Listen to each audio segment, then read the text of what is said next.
That third failure in a row, did you think, I need to pack this in? Never. Why not? I don't ever give up. I mean, I'd have to be dead or completely incapacitated. He has been referred to as the real-life Iron Man. He is the co-founder and CEO of Tesla, CEO of SpaceX, founder of The Boring Company, co-founder of Neuralink, founder of PayPal, and co-founder of OpenAI. According to Forbes, he is the 20th richest person in the world with a net worth of about $31.8 billion. He is Elon Musk, and here are his 10 rules for success. And then just work like hell. I mean, you just have to put in 80 to 100 hour weeks every week. Gosh, and that's then a lot of work. all those things improve the odds of success. Okay. I mean, if other people are putting in 40-hour work weeks and you're putting in 100-hour work weeks, then even if you're doing the same thing, you know that in 1 year you will achieve what they achieve. You will achieve in 4 months what it takes them a year to achieve. Okay, I like your work ethic. So, all right. Thanks. Elon. You need to work, depending upon how well you want to do, and particularly if you're starting a company, you need to work super hard.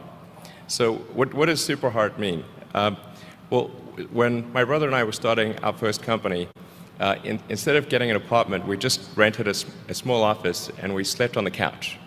And we showered at the YMCA, and we're so hot up we had just one computer. So the website was up during the day, and I was coding at night, 7 days a week, all the time. And I sort of briefly had a girlfriend in that period, and in order to be with me, she had to sleep in the office. So work hard, like I mean, every waking hour. That's the thing I would say, particularly if you're starting a company. And I mean, if you do simple math, say like, okay, if somebody else is working 50 hours and you're working 100, you'll get twice as much done in the course of a year as the other company. Have a high pain threshold. There's a friend of mine who's got a good saying, which is that starting a company is like eating glass and staring into the abyss. Okay, that's generally what happens, because when you first start a company, there's lots of optimism and things are great, and then so happiness at first is high. Then you encounter all sorts of issues, and happiness will steadily decline, and then you'll go through a whole world of hurt. And then eventually, if you succeed, and in most cases you will not succeed, and Tesla almost didn't succeed, came very close to failure. Then if you succeed, then after a long time, you will finally get back to happiness. People want to be more like you. Really? And for the fate of humankind, I think it would be great to have more Elon Musks. So what do we need to do to become more like Elon? I don't know if I think it maybe sounds better than it is.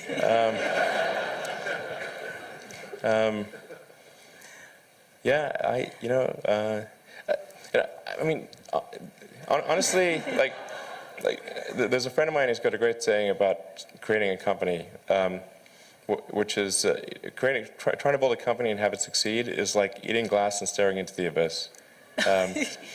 So, I mean, what tends to happen is it's sort of quite exciting for the first several months of starting a company. Yeah. And then reality sets in, things don't go as well as planned, customers aren't signing up, the technology or the product isn't working as well as you thought. Yeah.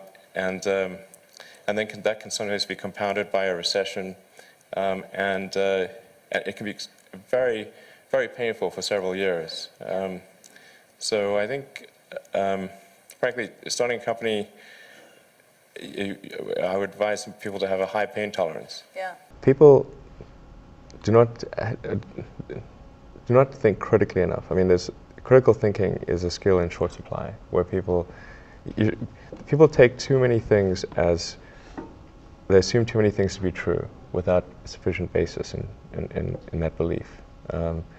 So it's very important that people closely analyze what is supposed to be true and try to build up try to say, let's analyze things from first principles, not by analogy or not by convention. If you assume things are true by convention, which is actually what most people do, then it's difficult to gain insight into how things can be bettered. So, in any argument or any sort of train of thinking, you want to make sure that the underlying premises are valid and applicable, and then in reaching a conclusion, that the conclusion you're reaching is necessarily driven by the underlying premises and the interconnection between those premises. That may seem like a really simple thing to say, but most people don't do that. So it's really the foundation of rational thought. If somebody is doing something that is useful to the rest of society, I think that's a good thing. Like, it doesn't have to change the world. Like, if you're doing something that has high value to people, and frankly, even if it's like just a little game, or some improvement in photo sharing or something, if it has a small amount of good for a large number of people, I think that's fine. Like, stuff doesn't need to be changed the world just to be good. People tend to overweight risk on a personal level. It's one thing if you've got, a mortgage to pay and kids to support, and that if you were to deviate from your job, how are you going to feed your family and pay the rent? And okay, that's understandable. But let's say you're young and you're just coming out of college or coming out of high school or whatever. What do you risk? You're not going to starve. I mean, right. It's really certainly not in any kind of modern economy. It's so easy to earn enough money just to live somewhere and eat food. You could, very easy to do. So I don't know what are they afraid of? They're mostly afraid of failure, I think, but people should be less risk averse when there's not much at risk. You've got to make sure that whatever you're doing is a great product or service. It has to be really great. And I go back to what I was saying earlier, where if you're a new company, unless it's like some new industry or new market if it's an untapped market, then you have more ability to. The standard is lower for your product or service. But if you're entering anything where there's an existing marketplace against large entrenched competitors, then your product or service needs to be much better than theirs. It can't be a little bit better, because then you put yourself in the shoes of the consumer, and they say, why would you buy it as a consumer? You're always going to buy the trusted brand unless there's a big difference. So a lot of times, entrepreneur will come up with something which is only slightly better. And it can't just be slightly better. It's got to be a lot better. If you're creating a company or if you're joining a company, the most important thing is to attract great people. So either join a group that's amazing, that you really respect, or if you're building a company, you've got to gather great people. All a company is a group of people that have gathered together to create a product or service. And so depending upon how talented and hardworking that group is, and the degree to which they are focused cohesively in a good direction, that will determine the success of the company. So do everything you can to gather great people if you're creating a company. Constantly seek criticism. Yeah.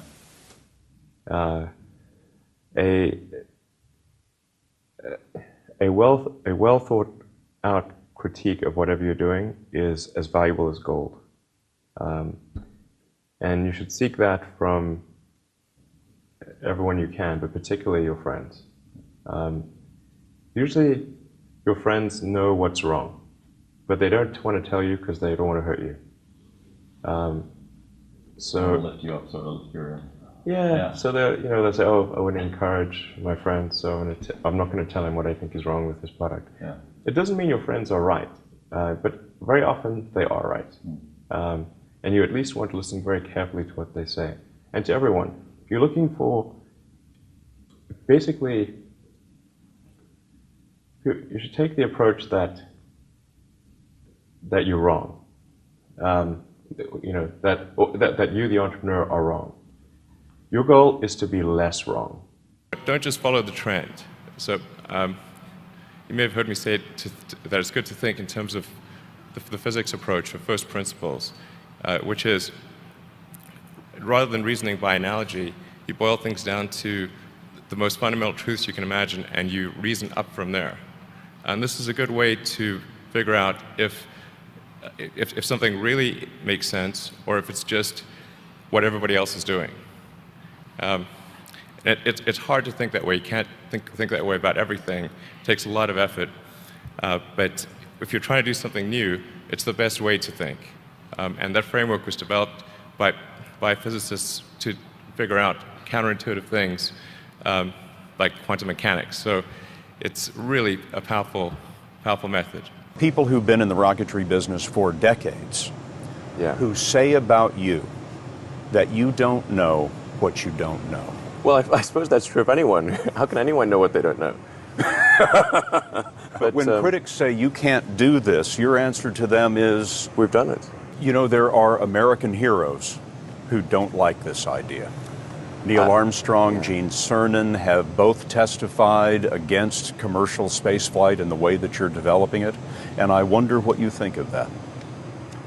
I was very sad to see that, because those guys are, those guys are heroes of mine, so it's really tough. I wish they would come and visit and see the hardware that we're doing here. And I think that would change their mind. They inspired you to do this, didn't they? Yes. And to see them casting stones in your direction. It's difficult. Did you expect them to cheer you on? Certainly hoping they would. What are you trying to prove to them?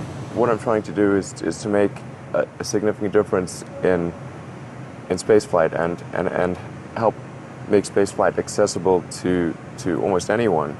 And I would hope for as much support in that direction as we can receive. So those were Elon Musk's 10 rules for success. Comment below which one is your favorite, and don't forget to subscribe to the channel for more motivational content. Also make sure to destroy that like button if you enjoyed or found this video helpful. Alright guys, this is Alpha Leader signing out. Thanks for watching.